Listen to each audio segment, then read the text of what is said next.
Hello, my dear students. Today we are going to study part 2 of chapter 5, that is medieval period, from your second PUC Indian history textbook.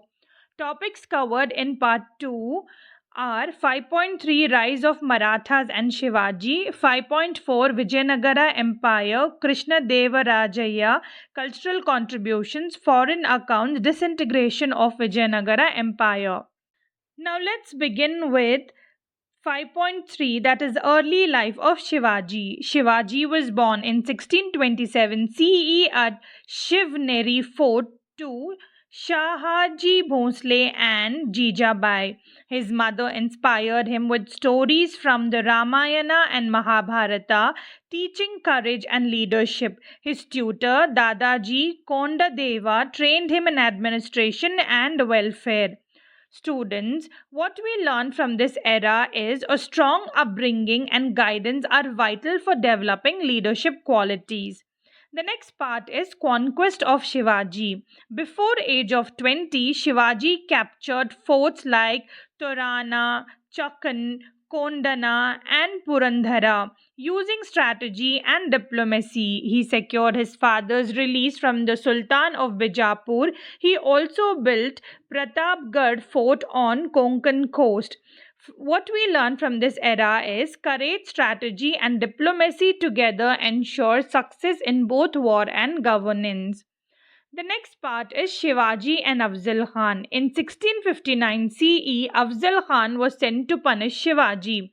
Using his famous tiger claw strategy, Shivaji killed Afzal Khan and looted his camp, gaining fame and recognition.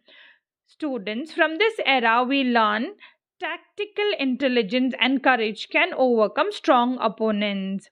The next part is Shivaji and Aurangzeb. Aurangzeb appointed Shaista Khan to stop Shivaji. Shivaji famously attacked Pune, injured Shaista Khan, and escaped. He later looted Surat twice, defeating Mughal forces and reclaiming forts. From this era, we learn courage, timing, and planning can turn the tide against powerful enemies. The next part is coronation of Shivaji. Shivaji was crowned Chhatrapati in 1674 CE at Raigad following Vedic rites. He strengthened the kingdom and extended control over Hubli, Jinji, and Tanjore through alliances. Students, from this era we learn legitimacy and recognition, solidify leadership, and inspire loyalty among people.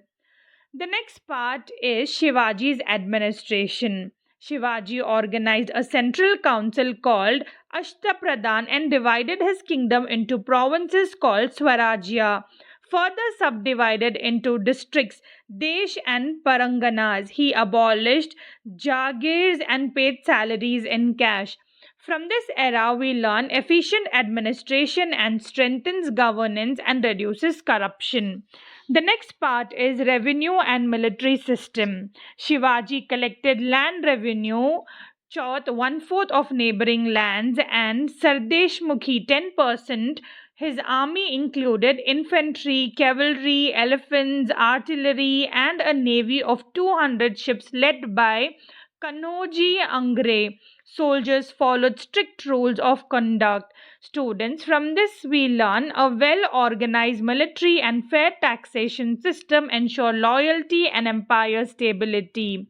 Now let's move on to 5.4 Vijayanagara Empire.